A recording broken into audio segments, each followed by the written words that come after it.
देखिए भाई, हम अमोनियम सल्फेट पढ़ चुके हैं। नेक्स्ट पढ़ रहे हैं डाई अमोनियम फास्फेट। इसे आम भाषा में डीएपी बोला जाता है कि ज़्यादातर हम ये यूज़ लेते हैं। डीएपी है, यूरिया है, इन्हीं को जानते हैं हम आम भाषा में डीएपी, डाई अमोनियम फास्फेट। इसे फॉस्फोरिक अम्ल की अमोनिया के साथ अभिक्रिया करके बनाया जाता है। देखो फॉस्फोरिक अम्ल का मैंने फॉर्मूला पहले लिख दिया है। H3PO4 की अभिक्रिया अमोनिया NH3 के साथ कराने पर ये बनाया जाता है। जब इनकी अभिक्रिया कराई जाती है तो पहले तो बनता है मोनो अमोनियम फॉस्फेट, जिसका pH होता है 5.8 से 6.0 के बीच में। ठीक है कि ज़्यादा pH हल्का अम्लीय होता है। और जैसे जैसे अभिक्रिया आगे बढ़ती जाती है ये डाई अमोनियम फॉस्फेट बना देता है DAP, जो वर्तमान में फॉस्फोरस से युक्त इस उर्वरक का प्रयोग किसानों द्वारा सर्वाधिक मात्रा में किया जा रहा है। इसमें फॉस्फोरस के साथ नाइट्रोजन भी उपलब्ध होता है। मतलब दो जो बृहद पोषक तत्व हैं इसमें उपलब्ध हैं, फॉस्फोरस और नाइट्रोजन। उर्वरक का रासायनिक सूत्र है NH4 का होल टू एस HPO4, जिसमें NH4+ होता है और HPO4-2 होता है। अब देखो हम संगठन की बात करें। डाई अमोनियम फॉस्फेट उर्वरक नियंत्रण अध्यादेश 1957 के अनुसार विशिष्ट विवरण निम्न प्रकार है। नमी की मात्रा 1% होती है। कुल अमोनियम नाइट्रोजन परसेंट इसमें 18% होता है। फॉस्फोरस इनमें 46% होता है और जल विलेय फॉस्फोरस 41.6% होता है। दानेदार होता है, जल में घुलनशील होता है। नाइट्रोजन फॉस्फोरस इसमें दोनों पाए जाते हैं। नेक्स्ट देखो क्या बोल रहे हैं, याद रखेंगे भाई, सब में याद रखना है भाई कितनी नाइट्रोजन है कितना क्या है ना। इसमें मेन क्या है, 18% नाइट्रोजन है और 46% क्या है, फॉस्फोरस है। नाइट्रोजन जो है इसमें अमोनियम के रूप में होता है और फॉस्फोरस जो है HPO4 हाइड्रोजन फॉस्फेट के रूप में होता है। इसमें पोषक तत्व जो होते हैं उच्च मात्रा में होते हैं, इसलिए इसे उच्च विश्लेषण उर्वरक कहते हैं। क्वेश्चन आ सकता है भाई किस उर्वरक को उच्च विश्लेषण उर्वरक कहते हैं, तो हमें याद होना चाहिए डाई अमोनियम फॉस्फेट DAP।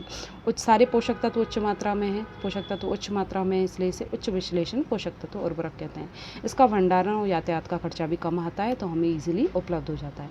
कम आर्द्रता ग्राही होता है, सीलन भी नहीं पकड़ता है। मृदा में कैसे अभिक्रिया होती है, नम एवं शुष्क दोनों परिस्थितियों में ये लाभदायक होता है। दानेदार होने के कारण मृदाओं को आसानी से उपलब्ध हो जाता है, चाहे हल्की मृदा हो, चाहे मध्यम हो, चाहे भारी हो, सब में ये आसानी से काम में लिया जा सकता है। मृदा में डालने पर अमोनियम जो है वो तो मृदा कणों द्वारा अधिशोषित हो जाता है और जो हाइड्रोजन फॉस्फेट है वो धीरे धीरे पौधों को उपलब्ध हो जाता है घुलकर। मृदा में इस उर्वरक का अम्लीय प्रभाव होता है। याद रखेंगे भाई, इसका अम्लीय प्रभाव होता है क्योंकि अमोनियम की नाइट्रीकरण से इसमें क्या बनती है, नवजात हाइड्रोजन।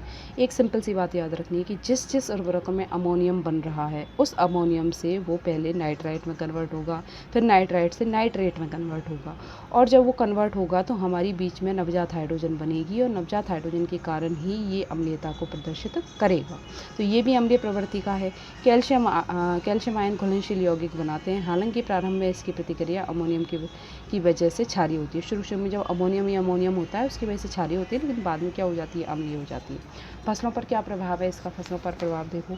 इस उर्वरक के प्रयोग से फसलों को नाइट्रोजन और फास्फोरस दोनों पोषक तत्व उपलब्ध होते हैं, इसलिए ये किसान के लिए अधिक प्रयोग में लिया जाता है। नाइट्रोजन प्रारंभ में जो होती है अमोनियम के रूप में होती है और नाइट्रीकरण के पश्चात नाइट्रेट के रूप में पौधों को उपलब्ध हो जाती है। हाइड्रोजन फास्फाइड धीरे धीरे घुलकर पौधों को प्राप्त हो जाती है। क्षारीय मृदाओं में यूज करने से मुक्त हो रही जो अमोनिया है वो बीजांकुरण को क्षति पहुंचाती है। कि यदि हम ये सोच लें कि ये अम्लीय उर्वरक है और क्षारीय मृदाओं में हम इसका उपयोग कर लें तो उस समय अमोनिया गैस जो होती है वो मुक्त होती है, जो बीजों का अंकुरण होते समय उनको क्षति पहुंचाती है। तो इसका उपयोग किस प्रकार से करना है, बुवाई से पूर्व ऊर कर, जैसे खेतों में छिड़क के करते हैं ना, अपन हाथ में भर के ऐसे छिड़कते हैं खेतों में, ऐसे ऊर कर देते हैं। और सिंगल सुपर फास्फेट, अगला जो हम पढ़ेंगे, सिंगल सुपर फास्फेट के समान करते हैं।